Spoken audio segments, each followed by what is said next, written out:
County authorities continue to search for the person who opened fire on a large crowd in Baytown, killing a young mother and wounding 13 others. The victims mowed down last night as they gathered for a celebration of life event on North Market Loop. Anayeli Ruiz is live with what she has learned about the shooting and that young mother who was killed. Anayeli?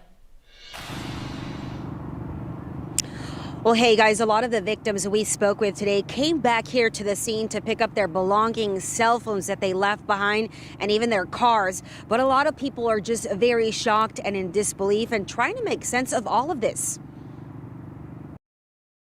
Bullets were still hitting the ground around me. People were still screaming and hollering. A lot of stuff. Duane Cormier is still in shock that a shooting would break out at a celebration of life on Sunday evening here near Baytown. My life flashed before my face laying on the ground, and I just asked God to take my soul. The Harris County Sheriff's investigators tell us about 50 people were gathered here, including kids, for a vigil. Deputies tell us they had just released the balloons when the car drove by and someone from inside shot at the group.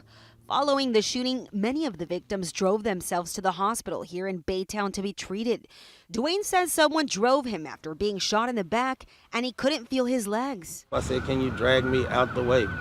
But it was still gunfire, so he had to leave me for a second, but he did come back. With no shoes and in the hospital gown, he showed up this morning to the scene looking for his belongings, but feeling blessed to be alive. Sadly, the family of 25-year-old Daisha Allen was not so fortunate. As soon as I got there, they put out she was dead. Her cousin tells us Daisha leaves behind a 4-year-old little girl and describes her cousin as an amazing young woman. Daisha was always smiling. She was always happy. She loved her daughter.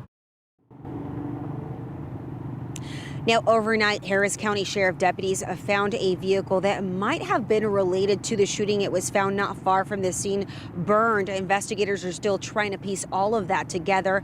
They are looking at surveillance video from several of the businesses here in the area, but have not released any of that video at this time. We do know that 13 people were taken to the hospital with several injuries. It's unclear of how many of those people still remain hospitalized. Now, we do know that there was a GoFundMe set up for the victim. We have all of that information posted on our website. Reporting live in Baytown, Anayeli Ruiz, KHOU 11 News. Such a tough and senseless loss. Anayeli, thank you.